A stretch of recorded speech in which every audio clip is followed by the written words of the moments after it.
सत्संग की महिमा। एक बार का जिक्र है, एक बहुत बड़ा चोर था। जब वो मरने लगा तो अपने बेटे को बुलाकर नसीहत दी कि अगर तुझे चोरी करना है तो किसी महात्मा के सत्संग में, गुरुद्वारा, धर्मशाला या धर्म स्थल पर मत जाना कभी, इनसे दूर ही रहना। और दूसरी बात, अगर पकड़े जाओ तो मानना नहीं कि तुमने चोरी की है, चाहे कितनी भी मार पड़े, मानना नहीं कि तुमने चोरी की है। लड़के ने कहा कि जी सत्य वचन, मैं ऐसा ही करूंगा। इसके बाद वह चोर मर गया और लड़का रोज रात को चोरी करता रहा। एक बार उस लड़के ने चोरी करने के लिए किसी घर में ताले तोड़े। घर वाले जाग पड़े और उन्होंने शोर मचा दिया। आगे पहरेदार खड़े थे, उन्होंने कहा कि आने दो, बचकर कहाँ जाएगा, हम यहाँ पर पकड़ लेंगे उसको। अब इधर घर वाले खड़े थे, उधर पहरेदार खड़े थे, चोर जाए तो किधर जाए। खैर किसी तरह वो बचने के लिए वहां से भागा तो रास्ते में एक धर्मशाला पड़ती थी। उसे अपने बाप की सलाह याद आई कि धर्मशाला में नहीं जाना है, लेकिन अब करे तो क्या करे। आखिर उसने सोचा कि मौका देखना चाहिए और धर्मशाला में चला गया। बाप का आज्ञाकारी बेटा था, उसने कानों में अपनी दोनों उंगली डाल ली कि सत्संग के वचन कानों में ना पड़ जाएं। हमारे पिता ने मना कर रखा है कि सत्संग में नहीं जाना, तो उसने कानों में अपनी दोनों उंगली डाल ली कि हम सत्संग ना सुन पाएं। अब प्रेमियों, जो हमारा मन होता है अड़ियल घोड़े की तरह से होता है, इसे जिधर से मोड़ो उधर ही जाने लगता है। कानों को बंद कर लेने पर भी चोर के कानों में यह वचन पड़ गए कि देवी देवताओं की परछाई नहीं होती। वहां पर सत्संग चल रहा था और इसने कान बंद कर रखा था, फिर भी उसके कान में थोड़ी सी आवाज आई कि देवी देवताओं की परछाई नहीं होती। उसके मन ने कहा कि परछाई हो चाहे ना हो, मुझे क्या, फिर मैंने यह वचन जानबूझकर तो नहीं सुने, अनजाने में सुन लिया।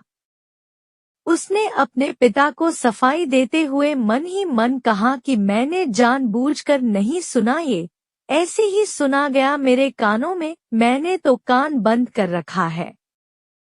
अब इधर घर वाले और पहरेदार पीछे लगे हुए थे। किसी ने बताया कि चोर धर्मशाला में है।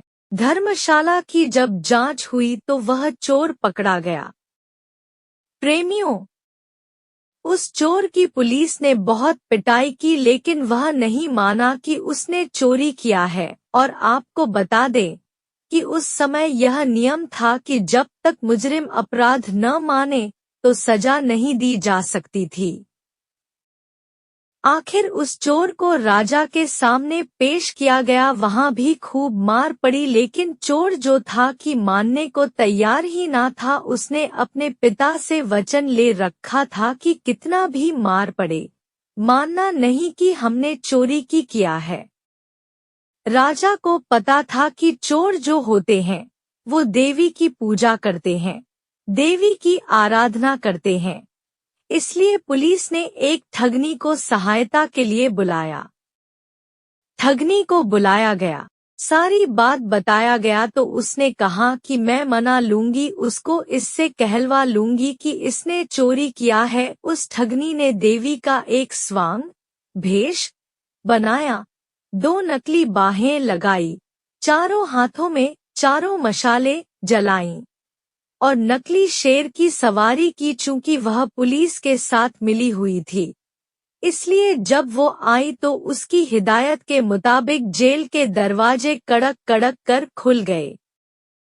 पहले से सब प्लान कर रखा था कि देवी जब आए जेल में तो सारे दरवाजे अपने आप खुलते जाया। ऐसा ही हुआ, और जब आदमी किसी मुसीबत में फंस जाता है तो अपने इष्ट की याद करता है, इसलिए चोर भी उस समय देवी की याद में बैठा हुआ था। अचानक से दरवाजा खुल गया और अंधेरे कमरे में एकदम रोशनी हो गई और उस ठगनी जो देवी का रूप बनाया था देवी के रूप में ही एक खास अंदाज में कहा, देखो भक्त, तूने मुझे याद किया और मैं आ गई। तूने अच्छा किया जो तूने चोरी नहीं बताई। तूने अगर चोरी की है तो मुझे सच सच बता दे, मुझसे ना छिपाना, मैं तुझे फौरन आजाद करा दूंगी यहाँ से। चोर देवी का भक्त था। अपने इष्ट को सामने खड़ा देखकर बहुत खुश हुआ। मन में सोचा कि मैं इसको सच सच बता दूं। अभी वह बताने के लिए तैयार ही हुआ था कि उसकी नजर देवी की परछाई पर पड़ गई। उसको फौरन सत्संग का वचन याद आ गया कि देवी की परछाई नहीं होती। उसने देखा कि इसकी तो परछाई है, समझ गया कि यह देवी नहीं, हमारे साथ छल हुआ है। यह सोचकर वह रुक गया और बोला कि माँ, मैंने चोरी नहीं की है। अगर मैंने चोरी की होती तो क्या आपको पता न होता? आप तो सर्वव्यापी हैं, आप तो सब जानती हैं।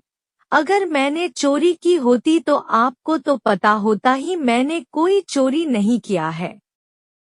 अब ठगनी के कहने पर जेल के बाहर बैठे पहरेदार चोर और ठगनी की बातचीत नोट कर रहे थे। उनको और ठगनी को विश्वास हो गया कि यह चोर नहीं है। अगले ही दिन उन्होंने राजा से कह दिया कि यह चोर नहीं है और फिर राजा ने उसको आजाद कर दिया। जब चोर आजाद हुआ तो सोचने लगा कि जब सत्संग का एक वचन सुना तो जेल से छूट गया, अगर सारी उम्र सुनूं तो पता नहीं क्या क्या मिले मुझे। जब यह ख्याल आया तो रोज सत्संग में जाने लगा। वह चोर किसी पूर्ण महात्मा की शरण ले ली उसने और चोरी का पैसा हमेशा के लिए छोड़ दिया और वह जो चोर था महात्मा बन गया। धर्म प्रेमियों, इसलिए कहते हैं कि सत्संग के बराबर न गंगा है, न यमुना है और न ही कोई अन्य तीर्थ है। कलयुग में सत्संग ही सबसे बड़ा तीर्थ है। इसलिए आपसे हमारी विनती है कि सत्संग में हमेशा जाएं और जाते रहें। ऐसी ही वीडियो के लिए चैनल को सब्सक्राइब करें और वीडियो को लाइक करें और कमेंट बॉक्स में अपनी राय दें। वीडियो देखने के लिए धन्यवाद।